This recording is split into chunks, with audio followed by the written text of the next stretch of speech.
Hello everyone. Welcome to my channel. Please subscribe and keep watching more details. Young and Restless shocker. Sharon didn't kill Heather and return will prove it.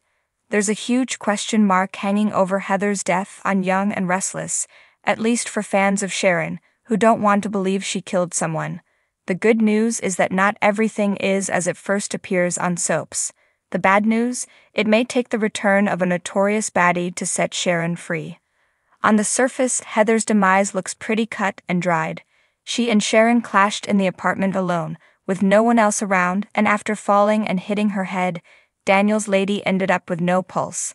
Cameron coaxed his blonde charge through the process of wrapping Heather up like a pig in a blanket, cleaning up the evidence, and dumping the body in the river. Except, as we pointed out previously, there are a couple of potential twists that could let Sharon off the hook. One of them involves her blacking out mid-confrontation. Let's take a look at the evidence that is giving us pause.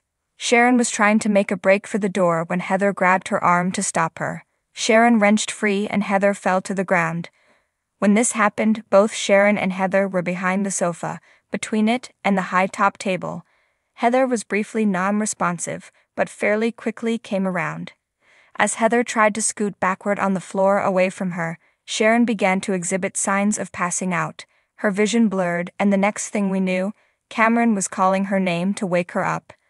When Sharon awoke, she was not on the floor between the sofa and the table, but on the sofa, lying down.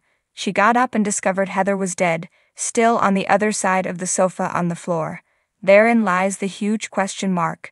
What exactly happened when Sharon blacked out? In a nutshell, it strongly suggests the possibility that when Sharon passed out, someone else came in, killed Heather, and moved Sharon to the sofa. The culprit would have then slipped back out, leaving Sharon to believe she had finished off Daniel's life and love, and to deal with the repercussions. But that then begs the question, who on earth would want to harm Heather? We can think of only one person. As most Young and Restless viewers know, Heather is not Lucy's biological mother.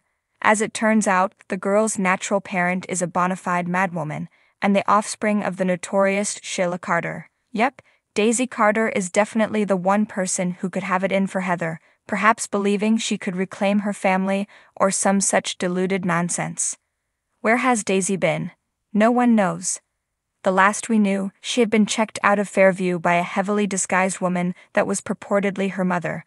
In an interesting twist, Sharon and Daisy interacted in Fairview, as they were there at the same time, along with Paul's sister, Patty Williams. Therefore, it's entirely possible that Daisy came back to reclaim her family, and took the perfect opportunity to rid herself of Heather and pin the murder on someone else.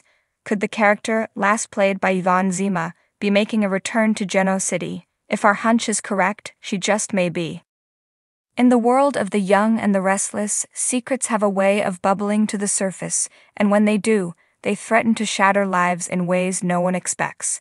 For months, the residents of Geno City have been buzzing with gossip, suspicions swirling around Sharon Newman like a storm ready to unleash its fury. The once sainted town therapist and coffee shop owner found herself at the heart of a murder investigation, accused of killing Heather Stevens. But just as it seemed Sharon's life would unravel irreparably, a shocking twist is about to turn everything upside down. Sharon didn't kill Heather, and her dramatic return will prove it. The perfect crime or a perfect setup? It all started innocuously, with Heather's sudden disappearance sparking concern from her family and friends. She had just returned to town, determined to make a fresh start after a tumultuous few years away. As a former assistant district attorney and a woman who had a long history of complicated relationships in Geno City, Heather's return had stirred more than a few memories, not all of them good. Among those who had the most complicated feelings was Sharon.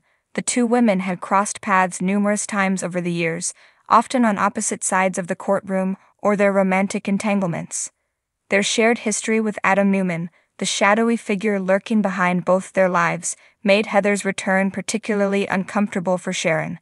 What nobody expected was for Heather's return to end in tragedy, or so it seemed. When Heather's body was discovered in a secluded area just outside Geno City, the evidence quickly pointed to Sharon. She had no alibi for the night Heather vanished, and their recent confrontations had been anything but friendly. Rumors of an argument overheard at Crimson Lights gave the police even more reason to believe Sharon was involved. Coupled with Sharon's own erratic behavior and recent struggles with her mental health, the case against her seemed airtight.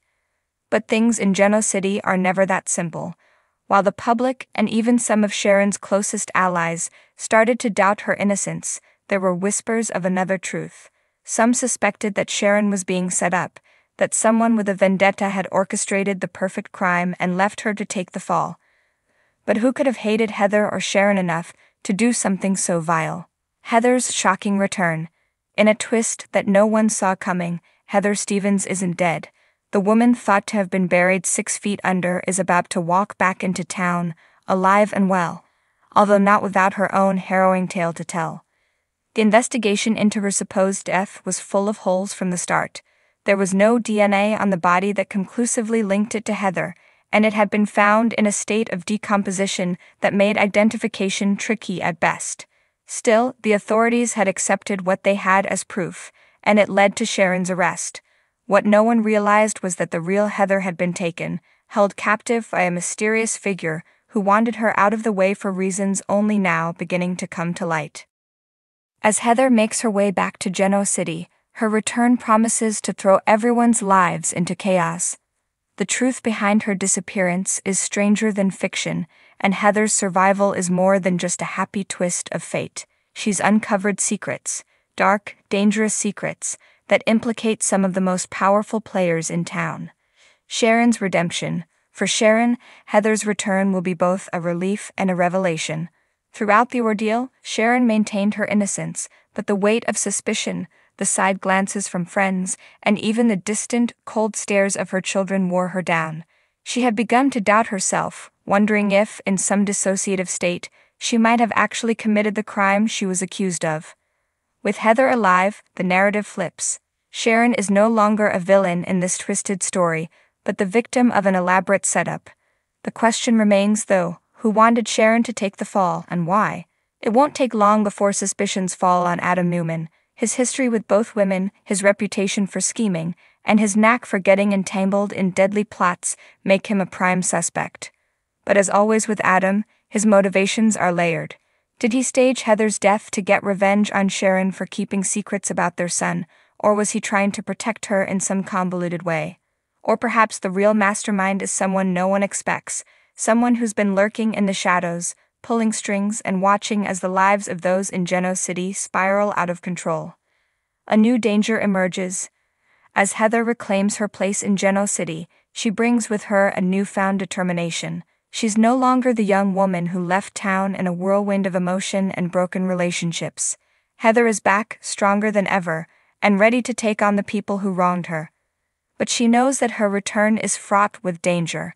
Whoever tried to kill her once won't hesitate to finish the job if they discover she's alive. Sharon, for her part, will have to grapple with the fallout of her wrongful accusation. While Heather's return clears her name, it doesn't erase the damage done to her reputation, her friendships, or her family.